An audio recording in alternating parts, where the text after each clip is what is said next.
తాకట్లో ఉన్న మీ బంగారాన్ని విడిపించి ఆ రోజు ఆన్లైన్ రేటుకి కొంటాం. Sharma gold company.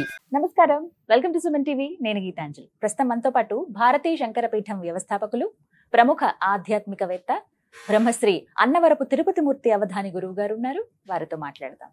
గురుగారు నమస్కారం అండి. ఓం శ్రీ మహాగణాధిపతయే నమః. గురుగారు, నిత్య జీవితంలో చాలా సమస్యలు అండి. కొంతమంది కామెంట్స్ లో అడుగుతూ ఉంటారు, ఏ పని ప్రారంభిద్దామన్నా ఏదో ఒక అడ్డంకి, ఒకవేళ అది ప్రారంభమైన ఆదిలోనే ఏదో ఒక ప్రాబ్లం రావడం, చివరి దాకా వెళ్ళలేకపోవడం. ముఖ్యంగా ఇలాంటి సమస్యలు అసలు ఎందుకు వస్తాయి? అయితే ఇలా వాళ్ళు ఏదో మొత్తం జాతకం చూపించుకోవడం అలా చేస్తే గురుబలం బాలేదని అన్నారట. అంటే ఖచ్చితంగా ఏమైనా ప్రారంభించేటప్పుడు, లేకపోతే మనం ఏదైనా పని చేయాలి అనుకున్నప్పుడు గురుబలం చూసుకోవాలా? అసలు గురుబలం అంటే ఏంటి? ఎందుకు ఉండాలి ఒక మనిషికి గురుబలం? తప్పకుండా. గురువు శబ్దానికి ముందు అర్థం తెలియాలమ్మా. గురుబలం అంటే ఏముంది, ఇలాంటి బలం చూపించేయచ్చు.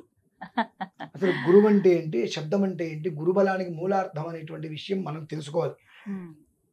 ఎవరికి ఆ విషయాలు తెలియవు.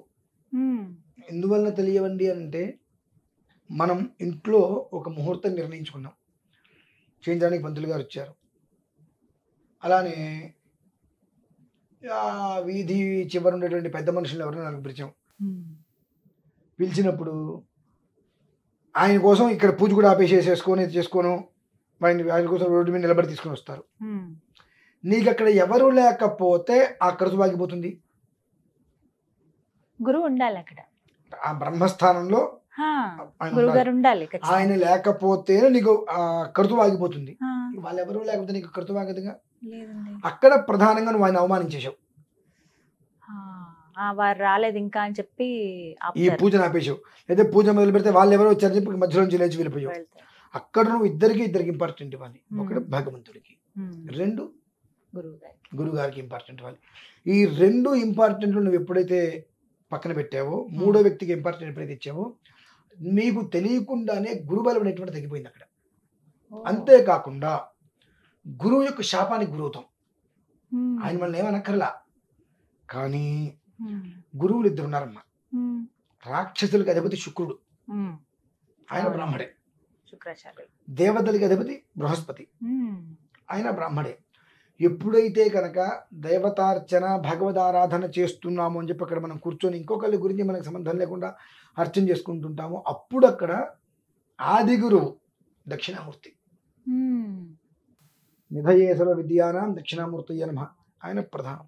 ఆయన యొక్క అనుగ్రహం అనేటువంటిది పరిపూర్ణంగా లభ్యమయ్యి మేధస్సు అనేటువంటిది వృద్ధి చెంది, మయి మేధామయి ప్రజామయి యజ్ఞస్తేజో దధాతు, మయి మేధామయి ప్రజామయి ఇంద్రియం దధాతు, మయి మేధామయి ప్రజామయి సూర్యో భ్రాజో దధాతు. ఇంద్రియం దధాతు అనేటప్పటికీ 4 రకాల అర్థాలు అందులో వస్తూ ఉంటాయి. మనం అక్కడ ఏం చేయాలి, మన మేధస్సు ఎలా ఉంది, మన ఇంద్రియాలు ఎలా ఉన్నాయి, కంట్రోల్లో ఉన్నామా, కంట్రోల్ తప్పి ఉన్నా ఎలా ఉన్నాం, దాన్ని అనుసరించి సూర్య తేజస్సులాగా నీ యొక్క వ్యాపారం మొత్తం బ్రహ్మాండం వృద్ధి చెందుతుంటుంది. అలా ఉంటుంటుంది. అక్కడ మనం ఎప్పుడైతే ఆ ఇద్దరికి కాకుండా మూడో వ్యక్తికి మనం రెస్పెక్ట్ ఇచ్చి అక్కడి నుంచి లేచేవతలకు వచ్చామో, కూర్చున్న తర్వాత లేవడానికి అర్హత లేదు, లేచేవతలకు వచ్చామో, అక్కడితో నీకు గురు ప్రభావ దోషం అనేటువంటి దానికి ఆపాదించేసింది. అంటే గురుబలం నీకు తగ్గిపోయింది. రెండు, వాక్ ప్రభావం. అయిన వాడిని కాని వాడిని గురువు అని పిలవకూడదండి. గురు సోడా కొట్టు, గురు సిగరెట్, గురు. ఆ శబ్దానికి ఉన్నటువంటి పవిత్రత చాలా గొప్పదమ్మా. అంటే గురువు అనేటువంటి శబ్దానికి ఎంత పవిత్రత ఉందంటే, ఇప్పుడు నేను చెప్పకూడదు కానీ చెప్పకుండా ఉండకూడదు, చెప్పకుండా ఉండకూడదు. భార్యతోటి సంసారిక జీవితాన్ని మధ్యలో ఉన్నప్పటికీ కూడా గురువు గారి దగ్గర నుంచి కాలుచుంటే వదిలి వెళ్ళిపోవాలమ్మా. అలా అయితే నువ్వు ఒక మనిషిని గురువు అని పిలువు. గురువు గారుగా నువ్వు తీసుకో, లేదంటే తీసుకోవద్దు. మనకి ఆదిశంకరాచార్య స్వామి వారు చూసాక పద్మపాదుల వారు అని చెప్పి, అంటే ఆ గురు శిష్యుల బంధం అలా ఉంటేనే నువ్వు గురువు గారు అని చెప్పి నువ్వు పిలువు. అలా కాకుండా నీ అవసరానికి గురువు గారు అని పిలిచి నీకు అవసరం లేనప్పుడు ఇంకో రకంగా మాట్లాడితే ఆ ఒక్క ప్రభావం కుటుంబం మొత్తానికి చాలా ప్రమాదం తీసుకొని వస్తుంది. చిన్నవే కదా అనిపిస్తుంది. అగ్గిపెట్టి గురు సినిమా ఎలా ఉంది, హలో గురు. గురు అనే శబ్దం అనేటువంటిది ఆ మనిషి జీవితాన్ని పైకి తీసుకెళ్ళడం, ముందుకు తీసుకెళ్ళడం తేల్చేస్తుందమ్మా. అంత గొప్పది. ఇంత గొప్పది. అందుకని ప్రతిదానికి గురుబలం అవసరం, గురుబలం అవసరం, గురుబలం అవసరం. గురుబలం అవసరంగానే బృహస్పతికి ఆరాధన చేసుకోవటం, దక్షిణామూర్తికి అభిషేకం చేయడం కాదమ్మా. మనం ఉండేటువంటి తీరి. దీనికి ఇంకొక 2 విషయాలు, ఆ తర్వాత ఇంకొక విషయం చెప్పి తప్పకుండా. మూసేస్తానమ్మా. పరమేశ్వరుడు శపిస్తే, పరమేశ్వరుడు మనకు శాపం ఇచ్చాడు. శాపం మనం తట్టుకోలేకపోతున్నాం. మన ఆరాధ్యంగా, మన శ్రేయోభిలాషగా ఉండేటువంటి మన గురువు గారు ఉంటారు. 10 మంది ఉన్నారు, మన గురువు గారు ఒకరు ఉంటారు. పంతులు గారు అంటే 10 మంది ఉంటారు. కానీ గురువు గారు ఆయన దగ్గరికి వెళ్ళి ఇలా ఉందయ్యా నా పరిస్థితి ఇది అంటే ఆ ఈశ్వరుడు యొక్క శాపాన్ని తిప్పికొడతారమ్మా. అంత శక్తి ఉంటుంది గురువు దగ్గర ఉంటుంది. నువ్వు నమ్ముకోవాలి. కానీ అదే గురువు శపిస్తే బ్రహ్మ విష్ణు మహేశ్వరులు కూడా దానికి ఉపసంహారం చేయలేరు. అంతటి గొప్ప శబ్దం గురువు. దీనికి ఒక చిన్న టైం ఉందంటే కథ చెప్తానమ్మా. చెప్పండి గురువు గారు. తప్పకుండా. మాంధాత చక్రవర్తి అని ఒక ఆయన ఉన్నాడు. అంటే గురుబలం గురించి చెప్తున్నాను. ఇదంతా కూడా ఏ రకంగా వస్తుంది, ఎందుకు వస్తుంది, ఎలా పోతుంది అనేటువంటి విషయం గురించి. ఆ మాంధాత చక్రవర్తినైనా 99 హోమాలు చేశాడు. 100వ హోమం చేద్దాం అన్నాడు. 100వ హోమం చేస్తే ఇంద్ర పదవి అనేటువంటిది వస్తుందమ్మా. అయితే ఇంద్రుడి దగ్గరికి వెళ్తాడు. అయ్యా నేను 99 యాగాలు చేశాను, 100వ యాగం చేద్దాం అనుకుంటున్నాను అంటే మంచిదే అంటాడు. లోపల కల్మషం ఇంద్రుడికి. వీడి 100వ హోమం చేస్తే నా సీట్లో వాడు కూర్చుంటాడని చెప్పి నాకు బృహస్పతుల వారిని బ్రహ్మగా పంపించండి అంటారు. అనగానే ఆ బృహస్పతి ఇంద్రుడి వంగ చూస్తే అంటాడు నువ్వు వెళ్ళొద్దు అంటాడు. అయ్యా నేను ఇంద్ర పదవి కోసం చెయ్యట్లేదు, శతక్రతు అనే బిరుదు ఉంటుంది, ఆ దానికోసం నేను చేస్తున్నానే అంటాడు. ఆయన అసలు ఒప్పుకోడు. నమస్కారం అని చెప్పి వచ్చేస్తుంటే నారదుడు వారు వచ్చి, మహారాజా చింతించకండి, కాశీ వెళ్ళండి. అంటే మీకు ఇంత పూర్వం ఒక మంత్రం గురించి, మంత్రాధీనం అనేటువంటిది ఎలా ఉంటుందో ఒక వీడియో చెప్పానమ్మా. అది మీకు దానికి కూడా ఇది అనుసంధానం. కాశీ వెళ్ళండి, కాశీలో సంవర్తకుడు అని ఉంటాడు. ఆయన బృహస్పతి వారి తమ్ముడు. ఆయన తలుచుకో, ఆయన కనుక చేస్తాను నీ యాగం అంటే చేస్తాను అంటే నీకు ఫలితం వచ్చేస్తుంది. చేస్తాను అంటే నీకు ఫలితం వచ్చేస్తుంది. ఆయన ఎలా గుర్తుపట్టాలి? జుట్టు దువ్వుకోడు, చింపిరి గడ్డం. ఆ మనిషిని చూస్తే పిచ్చి వాళ్ళు కూడా రాయేసి కొడతారు, అలా కనిపిస్తారు చూడటానికి. మంచి వస్త్రం వేసుకోడు, నాకు ఎందుకు ఇలా అన్నట్టుగా ఉంటాడు, ఒక మూల కూర్చుంటాడు. ఆయన ఎలా గుర్తుపట్టాలి? శవం కనిపిస్తే భయపడతాడు, శవం కనిపిస్తే భయపడతాడు. సరే అని చెప్పేసి ఈయన కాశీ వెళ్తాడమ్మా. అంటే ఒకటి ఏదైనా ఒక మనం సాధించాలి, ఒక దాంట్లోంచి ఎదగాలి అంటే 8 సంవత్సరాల సమయం. కాలచక్రం అంటారు దాన్ని. 8 సంవత్సరాలు అనుభవించాలి ఒక కష్టమైన ఏదైనా. తర్వాత ఇచ్చేటువంటి సుఖం అంతా ఇంత కాదు, సాక్షాత్ పరమేశ్వరుని తీసుకొచ్చేస్తుంది. 8 సంవత్సరాల కాశీలో మహారాజు అన్ని వదిలి కాశీలో కాటికాపటిలాగా ఉన్నాడు 8 ఏళ్ల పాటు రాజుగారు. అంటే ఆయన ఎక్కడ దొరుకుతాడు అంటే సరియగు మంత్రాధీనం ఉన్నటువంటి బ్రాహ్మణ్ణి వెతకడం కూడా కష్టమేనమ్మా, దొరకడు, సమయం పడుతుంది. ఆ దొరికిన తర్వాత ఆ మనిషి చెప్పేటువంటి మాటలకి, చేసే చేష్టలకి ఎదుటి మనిషి యహ్ అనుకుంటారు, అలానే మాట్లాడతారు. నువ్వు అపాతలకి నీతో నాకు పనేంటి అంటే నువ్వు నిజంగా నమ్మి వచ్చావా, నీ అవసరం కోసం వచ్చావా అనే విషయం తెలుసుకోవాలి కదా. 8 సంవత్సరాలు పూర్తవుతుంది. అప్పుడు మామూలుగా ఎప్పుడు శవాలు వస్తుంటాయి అట్నుంచి ఈ సంవర్తకుడు అనేటువంటి ఆయన చినిగిపోయిన బట్టలు, అంటే చినిగిపోయినంటే మొత్తం మట్టి కొట్టుకుపోయినటువంటి, నలిగిపోయినటువంటి చింపిరి జుట్టు అవన్నీ చూస్తాడు. 8 ఏళ్లలో ఇటువంటి వ్యక్తిని ఎక్కడ చూడలేదే, ఏనే సంవర్తకుడా అని ఆలోచించే లోపల శవం వస్తుంది. వామ్మో శవం అని పారిపోతాడు. అంటే ఏంటంటే నువ్వు అనుకున్నటువంటి అతనా కాదా అనే విషయం అతను నీకు తెలియజేశాడు. శవాన్ని మామూలుగా వెళ్ళిపోవచ్చు కదా, వామ్మో శవం అంటే శవం అంటేనే భయపడతాడని చెప్పాడుగా, తెలియాలి. వామ్మో శవం నడిచి పారిపోయాడు. ఆ శవాన్ని చూసి భయపడతారంటే ఏనని చెప్పి ఆయన వెంట పెరిగితాడమ్మా. రాళ్ళు ఇస్త్రీ కొట్టాడు, అన్ని దొరికితే మీదకి ఇస్త్రీ కొట్టాడు. అయినా సరే ఎవరే నువ్వు? నన్ను మాంధాత చక్రవర్తి అంటారు. అంటే నేను మహారాజుని. ఇదేంటిటా? ఇంద్రుడి దగ్గరికి వెళ్ళాను. అయితే ఏంటి? మీ అన్నయ్య గారు బృహస్పతిని కలిశాను, మంచిది, శుభం. ఇంకేంటి అంటే ఇక్కడ ఏమనిపిస్తుంది? మీ అన్నయ్య గారు అంత గొప్పవాడు కదా, మీ అన్నయ్య గారి పేరు చెబితే మనకేమనిపిస్తుంది? నువ్వు ఇచ్చే విలువ ఇదేనా అనిపిస్తుంది. నువ్వు వచ్చింది నా కోసం, మా అన్నయ్య కోసం కాదుగా. మా అన్నయ్య గారి మీద నాకెంత భక్తి ఉందో నీకేం తెలుసు? నీకు తెలియదు. నువ్వు నా కోసం వచ్చినప్పుడు నేను ఎలా ఉన్నా నువ్వు నాతో మాట్లాడాల్సింది. ఆయన అంటే చదువుకొని ఆ చదువుని దగ్గర పెట్టుకున్న తత్వం అదండి. ఇంచుమించు నేను అలానే ఉంటా, అపావతలు గంట ఒకటే మాట. అయితే ఇక్కడ వీడియోలో కూర్చొని ఎవరైనా ఇంత ఓపికగా నిర్మోహమాటంగా మొహం మీద తిడతారండి? మొహం మీద ఎవరినైనా మనల్ని తిట్టుకుంటారు, మన దగ్గరికి ఎవరు రారు, మనతో ఎవరు మాట్లాడాలని అనుకుంటారు. మనకి ఎందుకు అది తిడతాం అసలు? ఆయన అసలు అలానే అడుగుతుంటే నాకు 100వ యాగం చేయాలని కోరికగా ఉంది. ఆహా మంచిది, చెద్దు కానీ మీరే చేయించాలి.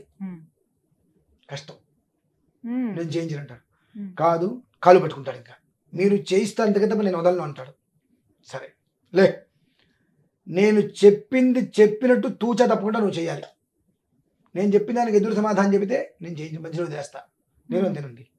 ఒక విషయం చెప్పిన తర్వాత దాన్ని అనుసరిస్తూ వాళ్ళు వెళ్తున్నారు, ఎప్పటికప్పుడు నేను పర్యవేక్షణ చేస్తాను. వాళ్ళ పెరిగి దీంట్లో ఒక విధానాన్ని అనుసరిస్తా పీఠంలో. అది ఎక్కడైనా నాకు కాస్త తేడా వచ్చింది, దాన్ని నిర్మోహమాటంగా వదిలేస్తా. తూచా తప్పకుండా నువ్వు చేసావా, చెప్పింది చేస్తాను. ఓకే, చేయలేదా వెంటనే వదిలేస్తా. మంచిది, చెప్పండి నీ దగ్గర ఏముంది? నా రాజ్యం, నీ రాజ్యం నాకెందుకే, ఇప్పుడు నీ దగ్గర ఏముంది? చెవులకు పోగులు ఉన్నాయండి, అంతకు మించి ఏం లేవు. ఓకే, వాడిన వస్తువు వాడద్దు. బంగారపు పందిరం ఏమన్నాడు? బంగారపు ప్రహరి తినే పదార్థం అగ్నిహోత్రంలో వేసే ద్రవ్యం మినహాయిస్తే బంగారం కాంతికి అక్కడ కనిపించకూడదన్నాడు. అక్కడ అర్థం ఏంటంటే అంతటి అవకాశం నాకుంటే భగవంతుడు అదే చేయించుకుంటాడుగా. అంటే అంతటి మాట నా దగ్గర ఆయన అన్నాడు అంటే ఆ యోగం నాకు ఉందేమో. సరే అన్నాడు వెంటనే. అయినా సరే అండి మీ అనుగ్రహం నేను చేస్తాను అన్నాడు. నాకుంది నేను చేస్తా అలా మనం గమనించాల్సింది. మీ అనుగ్రహం నేను చేస్తా అన్నాడు. వెంటనే నీ దగ్గర ఏం లేదుగా, నా దగ్గర ఏం లేదు, కళ్ళు మూసుకో, కైలాసం తీసుకెళ్ళిపోయింది వెంటనే. వెంటనే అంటే ఆ చదువుకున్న వ్యక్తిని మనం నమ్మే విధానాన్ని అనుసరించి పరమేశ్వరు ప్రత్యక్షం అలా చేస్తాడమ్మా. ఆ చదువు తన ఆధీనంలో ఉన్నటువంటి వ్యక్తికి, చదువు ఆధీనంలోకి వెళ్ళిపోయినటువంటి వ్యక్తికి తేడా. మన దగ్గర చదువు ఉంది అన్నప్పుడు మనం ఏం చెప్తే చేస్తుంది, కానీ దాని ఆధీనంలోకి మనం వెళ్తే అదేం చెప్తే అది మనం చేయాలి. ఆ రెండింటికి డిఫరెంట్ అమ్మా, తెలుసుకోవాలి మనం. ఈశ్వరుడు దగ్గరికి వెళ్ళిపోయాడు. ఆయన రాగానే పరమశివుడు గజగజ వణికిపోయాడు. పార్వతీమ్మ వారికి ఏం అర్థం కాల. త్రిలోకనాథుడు జగతపితలో వందే పార్వతీ పరమేశ్వర అంటాడు. అటువంటిది శంకరాని పిలుపుకి వణికిపోయి అమ్మవారి దగ్గర వెళ్ళిపోతున్నాడు. ఏంటంటే అమ్మవారి దగ్గర మాట్లాడుతున్నాడు కూర్చొని, ఏ వాళ్ళు ఇష్ట సల్లాపాలు ఏవో మాట్లాడుకుంటున్నారు. శంకరాని పిలుపుకి గజగజలాడుతూ వచ్చేసాడు బయటికి. ఎవరు పిలుస్తారు అట్లా? అంత ప్రేమ, అంత భక్తి, అంతటి గురుస్థానం ఉండాలి. ఉంటే వెళ్ళతే ఇంకో ఎవరు పిలవలేరు. ఆ వ్యక్తి దగ్గర, సంవర్తకుడి దగ్గర ఉన్న శంకరానంగానే గజగజలాడుతూ వచ్చేసాడు. అమ్మవారి కోపం వచ్చేసింది. లోకనాథుడు, భూతనాథుడు, కైలాసనాథుడు, జగతపితరో వందే అంటారు కదా. పిలవంగానే ఆయన ఎవరో పిలవంగానే వెళ్ళిపోతాడా అంటే అట్లా అరవకమైన నువ్వు లేనిపోయింది, శపిస్తాడు నన్ను అంటే ఆ ఒక్క బ్రాహ్మణుడి దగ్గర అంత శక్తి ఉంటుందమ్మా. గురువు గారి దగ్గర పరిగెత్తుకుని వచ్చి మహర్షి చెప్పండి అంటారు. ఇదిగో ఇదెవడో వచ్చాడు, నీ పేరేంటారు అబ్బాయి అన్న. తెలుసు. నీ పేరేంటారు అబ్బాయి అంటే నా పేరు మాంధాత చక్రం. చక్రవర్తి వెనకాల ఏముంది? మాంధాత.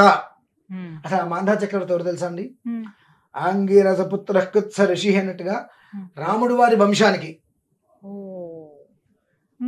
ఆంగీరస మాంధాత కుత్స త్రయార్షయ అని చెప్పి ఆంగీరసుడు యొక్క కుమారుడు. ఆంగీరసుడు అంటే మన శరీరానికి జీవాన్ని ఇచ్చేవాడండి. ఆంగీరసుడు యొక్క కుమారుడు వీళ్ళు. ఆంగీరసుడు రాముడు వారి వంశానికి అవకాశాన్ని ఇచ్చినవాడు. అలానే ఆంగీరసుడు ఒక పుత్రుడు. మన ఒక శరీరంలో ఉండే ప్రతి అంగానికి కూడా జీవాన్ని ఇచ్చేటువంటి ఆంగీరసుడు. ఆయన ఒక కుమారుడు మాంధాత, కుత్సుడు ఉంటారమ్మా ఇట్లా. కాబట్టి అవన్నీ నాకెందుకు, వాడేదో యాగం చేయాలట, వాడికి ఏం కావాలో చూడు అన్నా అని గడియ కాలంలో వెళ్ళిపోయాడు మా కంచి. శివుడికి భయం పట్టుకుంది. మాంధాత చక్రవర్తి గిజగిజలాడుతున్నాడు. ఏం కావాలయ్యా? 10 రోజులు యాగం, వాడింది వాడకూడదు. అంటే ఇవాళ పందిరేస్తే రేపు ఆ పందిరి పనికిరాదు, మళ్ళీ రేపు పందిరి కొత్త పందిరి వేయాలి. నీకు ఎంత బంగారం కావాలి? రోజు వచ్చి, అంటే ఇక్కడ మనం అర్థం చేసుకోవాల్సింది, రోజు పై కైలాసానికి వచ్చి బంగారం తీసుకొని కింద మొత్తం రెడీ చేసిన సమయం నీకు ఇవ్వలేదు ఆయన. యాగం ఇవాళ పూర్తయిందంటే 3:30-4 గడియల మళ్ళీ ప్రారంభం. ఈలో మొత్తం మార్చగలవా? మార్చలేవు. అంటే ఏమిటంటే నువ్వు ఎప్పుడైతే నువ్వు చెప్పింది చెప్పినట్టు నేను చేస్తాను అని అన్నావో నీకు ఆ యాగ ఫలితం వచ్చేసింది. అంటే ఇంకొక మనిషి చెప్పారు ఇది నిజమా కాదా సెకండ్ ఒపీనియన్ అంటారే, అది తీసుకోకుండా ఎప్పుడైతే అయ్యా మీరు చెప్పింది చెప్పినట్టుగా చేస్తాను అర్హత నాకు ఇవ్వండి అని ఎప్పుడైతే అన్నాడో ఆ ఫలితం వచ్చేసిందమ్మా. అప్పుడే అనుగ్రహం అంటే మనకు గురుబలం ఇలా రావాలి. అంటే మనం ఎంతగా మనం ఒక మనిషిని గురువు గారని పిలిస్తే ఆ మనిషి మీద ఎంత మనకు భక్తి ఉండాలి. అనేక పరీక్షలు పెడతాడు ఆయన. అంటే నన్ను గురువు గారు అనుకుంటే కంచి వెళ్ళిపోవాలి అతను అన్నట్టుగా అనేక పరీక్షలు పెడతాడు. అన్ని పరీక్షలు తట్టుకొని నిలబడగలిగావా ఈశ్వరుడు వచ్చిన ఇంట్లో భోజనం చేసి వెళ్తాడు. అక్కడ గొప్పతనం అమ్మ. ఇటువంటి ఏదైతే మీరు గురుబలం రావాలని గురుబలం కోసం ఈ జరిగేటువంటి వాటి అనర్థాలన్నింటినీ కూడా ఆపేసేసుకొని గురుబలంతో వృద్ధి చెందాలి అంటే శంకర జయంతి ప్రధానం. శంకర జయంతి వైశాఖ శుద్ధ పంచమి. ఆ వైశాఖ శుద్ధ పంచమి శంకర జయంతి అమ్మ. శంకరులు వారు ఆది శంకరాచార్య స్వామి రూపంలో జన్మించి భూమి మీద వచ్చినటువంటి సమయం 830 సంవత్సరాల క్రితం, 40 సంవత్సరాల క్రితం ఆయన మన భూమి మీదకి వచ్చి సనాతన ధర్మం సర్వనాశనం అవుతుంటే గురుస్థుతులు అనేక రకాలైనటువంటి గ్రంథాలు రచించి గురుతత్వం అంటే ఎలా ఉండాలి అంటే ఎన్నో రకాల పీఠాలు స్థాపించి ఎంతో మందికి ఆరాధుడైనటువంటి ఆ శంకరాచార్య స్వామి వారి జయంతి ఆ రోజు నాడు ఈశ్వరుడికి చక్కగా ఆరాధన చేసుకోగలిగితే అత్యున్నతమైన గురుబలం వస్తుందమ్మా. అంటే మీకు సంవత్సరమా 2 ఏళ్ళ 10 ఏళ్ళ 20 ఏళ్ళ ఆగిపోయినటువంటి ప్రతిదీ ఉద్విగ్నంగా ముందుకు నడుస్తుంది. అంత విశేషమైనటువంటి గురుబలం అనేటువంటిది ఆ రోజు నాడు ఈశ్వరుడికి చేసుకోగలిగితే ఈశ్వరుడు ఇచ్చేస్తాడు మీకు. అంత గొప్ప యోగం. అంటే మీరు ఎందుకు అడిగారు విషయం పక్కన పెడితే శంకర జయంతి అనేటువంటిది సర్వ మానవాళికి తనలో ఉండేటువంటి అన్ని రకాలైనటువంటి శంకల నుంచి సమస్యల నుండి బయటపడడానికి ఏకైకటువంటి పర్వదినమైనటువంటి శంకర జయంతి. ఆ గురుబలం ఉన్నదంటే ఏది మనల్ని మన జోలికి రాలేదు, ఎవ్వరు మన జోలికి రాలేరు. మా గురువు గారు అంటే ఒకటి ఈశ్వరారాధన చేయి. 2 నీ గురువు గారు ఎవరైతే ఉన్నారో వారి ఇంటికి వెళ్ళి పాదపూజ చేసుకొని ప్రసాదం తీసుకుంటారు. ఈ రెండిట్ల వలన ఆ జన్మాంతము కూడా ఇప్పుడు ఎలా అయితే కనుక ఆయన పాదాలు పెట్టుకోగానే ఈశ్వరుడి దగ్గర తీసుకెళ్లారో ఆ రకంగా ఈశ్వరుడు వస్తాడు. నీ నమ్మకం ఎంతైతే ఉంటుందో అంత తగ్గ ప్రతిఫలం తీసుకోగలుగుతావు. దానికి మూలం శంకర జయంతి అమ్మ. ఆ శంకర జయంతి రోజు నాడు నేను చేసుకునే ఆరాధనలు మరకత శివలింగాన్ని చేసుకున్నానమ్మా. మరకత శివలింగం అంటే ఐశ్వర్యానికి రూపం, ప్రతిరూపం మరకతం. మరకత శివలింగం అంటే ఐశ్వర్యానికి ప్రతిరూపం. ఆ మరకత శివలింగానికి ఆ రోజు నేను 33 రుద్రాలతో లేవకుండా అభిషేకం చేసుకుంటా. 33 రుద్రాలు. కాబట్టి ఎవరైనా సరే ఆ రోజు నాడు ఈశ్వరారాధన చేసుకోవడం అనేటువంటిది చాలా విశేషమైనటువంటి ఫలితాన్ని తీసుకోగలుగుతారు. ఎన్ని సంవత్సరాల నుంచి ఎన్నో రకాల ప్రయత్నాలు చేసి ముందుకు వెళ్ళక ఏదో ఒక కారణం చేత ఆగిపోయేటువంటి ప్రతి ఒక్కటి కూడా గురు శాపం నుంచి విముక్తులు చెంది గురువు యొక్క అనుగ్రహంతో గురుబలంతో అన్ని రకాల సమస్యల నుంచి బయటపడి వృద్ధి అనేటువంటిది పరిపూర్ణంగా చూడగలుగుతారమ్మా. అంత గొప్పది గురుబలం ఇవ్వడానికి సమగ్రమైనటువంటి పర్వదినం అది. మంచి రోజు ఆ రోజు గురువారం వచ్చింది చక్కగా. అది కూడా ఒక విశేషం కదా గురువు గారు. గురువారం అంటే మే 1వ తారీఖు కదండి, అదైతే కన్ఫ్యూజన్ లేదు, ఆ రోజునే చేసుకోవాలి. థ్యాంక్ యూ గురువు గారు, ధన్యవాదాలండి.